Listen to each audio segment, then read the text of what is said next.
Hello, and welcome back to this channel. This week has been crazy. We've got some seriously wild stories in here. AIs have literally built themselves an online society. A personal Molt Bot assistant is making ChatGPT look like a toddler, and we've even got insane science breakthroughs. And geopolitics drama to unpack. So buckle up, we're going on a roller coaster through the hottest news.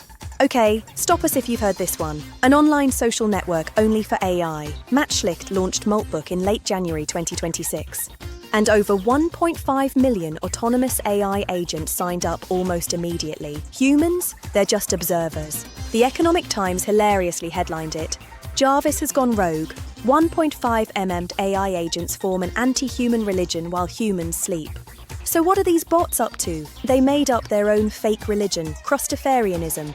Picture this, AI chatting about lobsters and molting shells.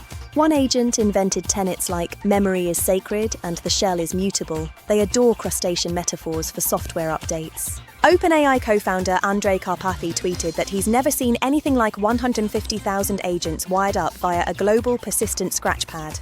Even Elon Musk chimed in, calling it early AI takeoff days. But don't worry, this isn't Skynet. The bots are only remixing stuff. Speaking of Molt Bot, let's switch gears to Molt Bot, the AI helper you install on your computer. It's an open-source agentic AI. Basically, you give it permission to crawl through your PC like Jarvis in Iron Man. It can read, write files, run code, and manage your smart home.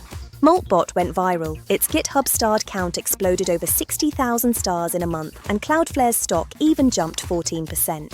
But handing over your digital life is scary. Palo Alto Networks warned it's a lethal trifecta of vulnerabilities.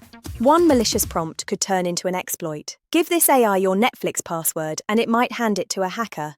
Now to tech and science. University of Chicago researchers say quantum tech is now at a transistor moment.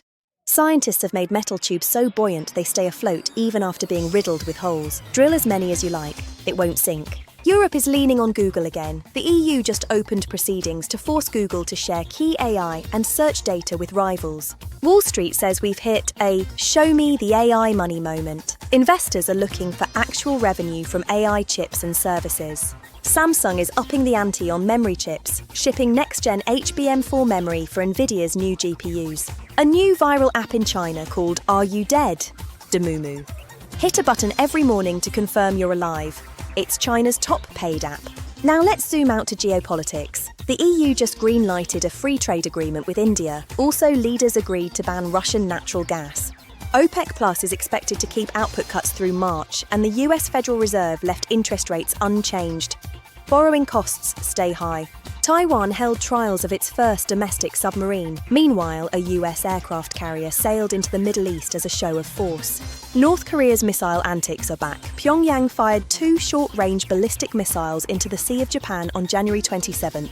In Europe, Shein was called before the European Parliament to discuss product safety. It's part of a crackdown on fast fashion platforms. A parliamentary report warned that Britain's financial regulators are woefully unprepared for AI risks in banking. Over 75% of firms use it. Whew, what a week! Thanks for sticking around for this rollercoaster update. Don't forget to like, subscribe, and hit that bell. Stay curious.